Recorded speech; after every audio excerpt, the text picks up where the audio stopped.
केज विधानसभा मतदारसंघाचे आमदार नमिता मुंदडा यांनी काल लक्षवेधीमध्ये डॉक्टर अशोक थोरात यांनी केलेल्या अनियमिततेबद्दल प्रश्न मांडला होता, लक्षवेधी केलं होतं आणि त्यानंतर आज आरोग्यमंत्र्यांनी त्यांना निलंबित केलेलं आहे.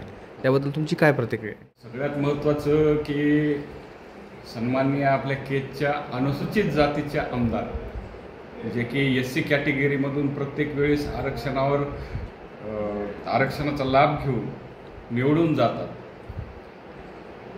त्यांनी ज्यावेळी हा घोटाळा झाला होता, जे की त्यांनी काल 5 वर्षानंतर म्हणजे त्यांची झोप झाली आणि त्याने लक्षवेधी मुद्दा मांडला आणि त्याच्यावर तातडीनं कार्यवाही झाली.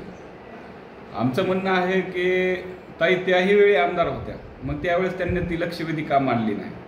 आणि सगळ्यात महत्त्वाचं की डॉक्टर अशोक थोरात जरी भ्रष्ट असले तरी अशोक थोरात यांच्यासोबत असणारे साथीदार त्यावेळेसचे बरेच लोकप्रतिनिधीही असू शकतात. त्याचप्रमाणे संबंधित त्या हॉस्पिटलचे डीन आणि इतर काही कर्मचारीही असू शकतात.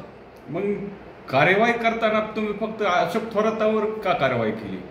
तुम्ही ज्याप्रमाणे संतोष देशमुख प्रकरणात म्हणता की आकाचे आका आणि त्यांचे इतर जे कोणी आरोपी आहेत त्यांच्यावरही कारवाई झाली पाहिजे, तसंच प्रशासकीय लेवलला सुद्धा आमचं उघड म्हणणं आहे की प्रशासकीय लेवलला सुद्धा संबंधित जे कोणी डीन असतील, संबंधित जे कोणी अधिकारी आहेत, आमच्या ऐकण्यात आहे की राकेश जाधव नावाचा हुकुमशहा SRT हॉस्पिटलमध्ये कार्यरत आहे आणि असेही काही अधिकारी आहेत की त्यांच्यामार्फत सुद्धा घोटाळा झालेला आहे आणि देवाणघेवाण झाले आहे.